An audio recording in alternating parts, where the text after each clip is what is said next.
तो निकाय चुनाव के लिए नामांकन का अंतिम दिन है। आज दोपहर 3 बजे तक उम्मीदवारों का नॉमिनेशन जो है वो हो सकता है।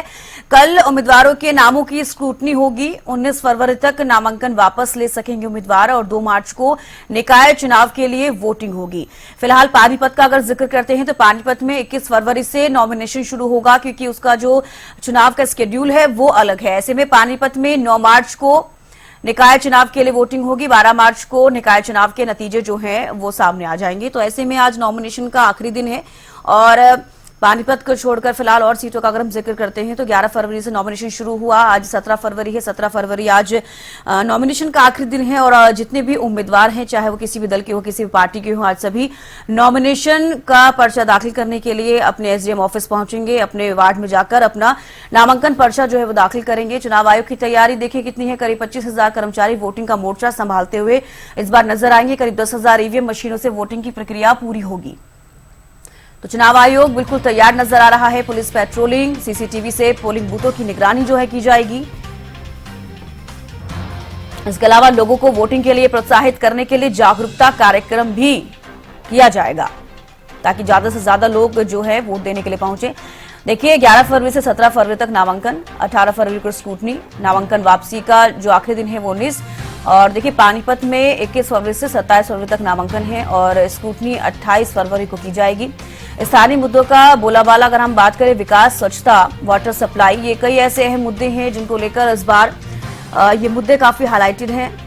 मजबूत संगठन, निकाय चुनाव बीजेपी की जो ताकत है वो इस बार जो नजर आ रही है वो मजबूत संगठन है। केंद्रीय योजनाओं का असर है।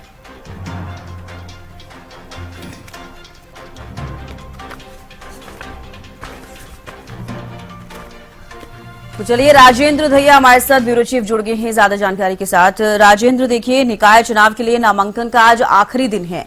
ऐसे में जितने भी उम्मीदवार हैं आज नामांकन करते हुए नजर आएंगे, जो भी अभी तक जिन्होंने पर्चा नहीं दाखिल किया है, क्या कुछ ज्यादा जानकारी? देखिए बिल्कुल मैं आपको बता दूं, आज नामांकन का आखिरी दिन है और तमाम जितने भी कैंडिडेट हैं जो घोषित हुआ आज वो अपना नामांकन दाखिल करेंगे। इसमें सबसे बड़ी बात यह है कि यहाँ पर फरीदाबाद में कांग्रेस के जो दीवान है वो यहाँ प्रत्याशियों के नामांकन दाखिल करवाने के लिए पहुंचेंगे। तो वहीं बीजेपी से कैबिनेट मंत्री विपुल गोयल और अन्य तमाम बड़े नेता यहाँ पर मौजूद रहने वाले हैं। तो कहीं ना कहीं जिस तरीके से लगातार जो प्रत्याशी हैं वो अपना दमखम दिखाने के लिए पूरी तरह से तैयार हैं और कहीं ना कहीं जो चुनाव की रणभेरी बजी है इसको लेकर लोगों में भी उत्साह, क्योंकि पिछले 3 साल की देरी से ये चुनाव हो रहे हैं तो उनको लगता है कि जो विकास का पहिया रुका था वो दोबारा से पटरी पर आएगा। जी बिल्कुल, कितने उत्साहित लोग भी नजर आ रहे हैं राजेंद्र, जिस तरीके से अब निकाय चुनाव होने हैं। तो चलिए एक बार जुड़ने की कोशिश करेंगे और जाने की कोशिश करेंगे कि आखिरकार जितना उत्साह कैंडिडेट में नजर आ रहा है और बाकी की जो जनता है वो कितने उत्साहित है, क्योंकि आज देखिए नामांकन प्रक्रिया का आखिरी दिन है। उसके बाद जिस तरीके से पहले भी आपको जानकारी 2 मार्च को वोटिंग होगी। तो ऐसे में कई जमीनी स्तर के मुद्दे हैं लोगों के, जिनको ध्यान में रखते हुए इस बार सभी जो मतदाता हैं वो वोट देने के लिए पहुंचेंगे। और जैसा कि अभी आपको बताया कि लोगों को जागरूक करने की भी कोशिश इस बार की जा रही है। तो चुनाव आयोग की तैयारी कितनी है, लोगों को वोटिंग के लिए प्रोत्साहित करने के लिए जागरूकता कार्यक्रम किया जाएगा ताकि ज्यादा से ज्यादा मतदाता अपने बूथ सेंटर पर पहुंचे और वोट करें।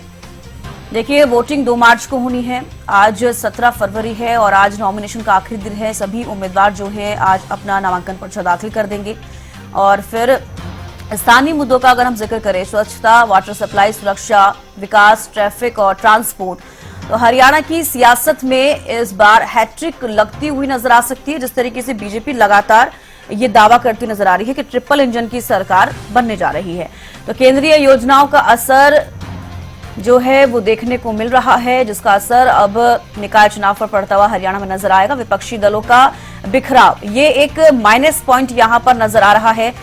विपक्षी को अगर हम जिक्र करते हैं और इसका जो प्लस पॉइंट है, वो जो फायदा है वो बीजेपी को मिलता हुआ नजर आ सकता है।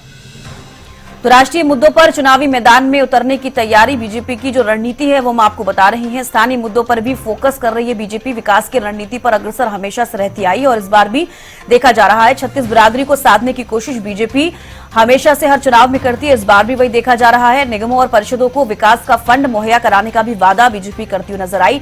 नए सिरे से वार्ड बंदी से वोट बैंक की शिफ्टिंग जो है वो भी की जाएगी।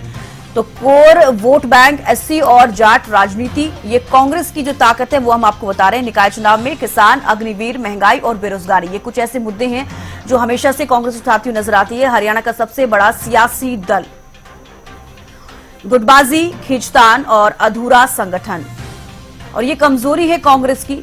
जातिगत समीकरण ये काफी प्रभाव डालते हुए निकाय चुनाव पर भी नजर आएंगे। तो चलिए, मनोज मलिक जुड़ गए हैं कैथल से हमारे साथ। मनोज, देखिए फिलहाल नॉमिनेशन का आज आखिरी दिन है, किस तरीके की तस्वीरें आ रही हैं, आज कौन कौन नॉमिनेशन कर सकता है? जी बिल्कुल, देखिए बात करें कच्छ जिले की, तो कच्छ जिले के अंदर सीवन की बात करें, नगर पालिका की, पुंडी नगर पालिका की बात करें या क्लैट नगर पालिका की बात करें, तो आज काफी नॉमिनेशन का दिन है। और उसको लेकर जो बीजेपी की टीम है, जो बीजेपी के मंत्री है, वो मैदान में उतर चुके हैं। उसके साथ साथ बता दें कि आज कैथल के अंदर जो सीवन नगर पालिका है, जो उनके कैंडिडेट है शैली मुदल, उनके पक्ष में जो अरविंद शर्मा है वो कैथल में पहुंचेंगे और उनके कार्यालय का उद्घाटन भी करेंगे।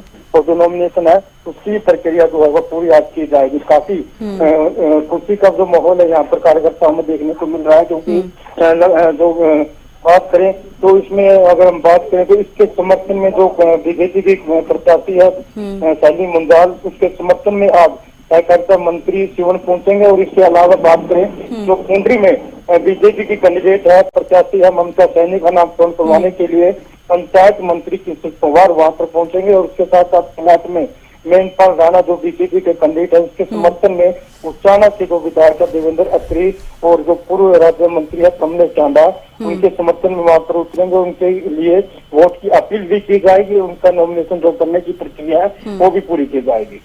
चलिए, बेहद शुक्रिया मनोज हमारे साथ जुड़ने के लिए, तमाम जानकारी देने के लिए। तो देखिए, सभी अपने वार्डों पर नॉमिनेशन जो पर्चा है उसे दाखिल करने के लिए पहुंच रहे हैं, क्योंकि नॉमिनेशन का आज आखिरी दिन है। हमारे संवाददाता हमारे साथ जुड़े, उन्होंने भी जानकारी दी है कि केंद्र में भी जो बीजेपी उम्मीदवार हैं वो नॉमिनेशन करने के लिए पहुंचेंगे। और कहीं न कहीं उन सभी के सपोर्ट में, चाहे वो बीजेपी के कार्यकर्ता हों, बीजेपी के नेता हों, या फिर कांग्रेस के अगर हम उम्मीदवार का जिक्र करते तो उनके कार्यकर्ता या उनके जो नेता हैं वो भी उनको सपोर्ट करने के लिए, नॉमिनेशन का पर्चा दाखिल करने के लिए उनके साथ जाने वाले हैं। तो ऐसी भी जानकारी जो है सामने आ रही है।